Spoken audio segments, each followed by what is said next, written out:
ఎన్టీఆర్ ప్రశాంత్ నీల్ కాంబినేషన్లో వస్తున్న high voltage action ఎంటర్టైనర్పై భారీ అంచనాలున్నాయి. డ్రాగన్ టైటిల్ ప్రచారంలో ఉన్న ఈ సినిమా ఫస్ట్ గ్లిమ్స్ మే 20న రాబోతోంది. ఇక రీసెంట్గా ఈ సినిమాను 2027 జూన్ 11న రిలీజ్ చేస్తున్నట్టుగా ప్రకటించిన మేకర్స్ ఎన్టీఆర్కు సంబంధించిన ఒక ప్రీ లుక్ రిలీజ్ చేశారు. దీంతో సోషల్ మీడియాలో ఈ సినిమా కథకు సంబంధించి ఒక ఆసక్తికరమైన చర్చ నడుస్తోంది. డ్రాగన్ కథ ప్రభాస్ నటించిన blockbuster hit Chhatrapati story లైన్తో ఉంటుందని, తల్లి కొడుకుల మధ్య సెంటిమెంట్తో కూడిన మాస్ యాక్షన్ డ్రామాగా ప్రశాంత్ నీల్ దీన్ని తెరకెక్కిస్తున్నారని నెట్టింట కొన్ని వార్తలు హల్చల్ చేస్తున్నాయి. దీంతో ఎన్టీఆర్ ఫ్యాన్స్లో కొంత గందరగోళం నెలకొంది. అయితే ఈ రూమర్లలో ఎలాంటి వాస్తవం లేదని సమాచారం. ఎన్టీఆర్ నీల్ కథ పూర్తిగా సరికొత్తగా అండ్ గతంలో ఎన్నడూ చూడని రీతిలో ఉండబోతోందని తెలుస్తోంది.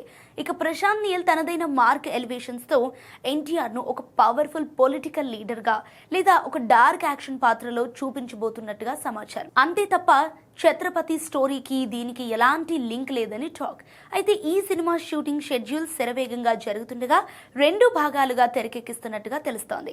2 పార్ట్లకు సంబంధించిన షూటింగ్ ఒకేసారి షూట్ చేస్తున్నట్టుగా సమాచారం. ఏదేమైనా NTR Neel combo box office వద్ద కొత్త రికార్డులు సృష్టించడం ఖాయమని సినీ విశ్లేషకులు భావిస్తున్నారు.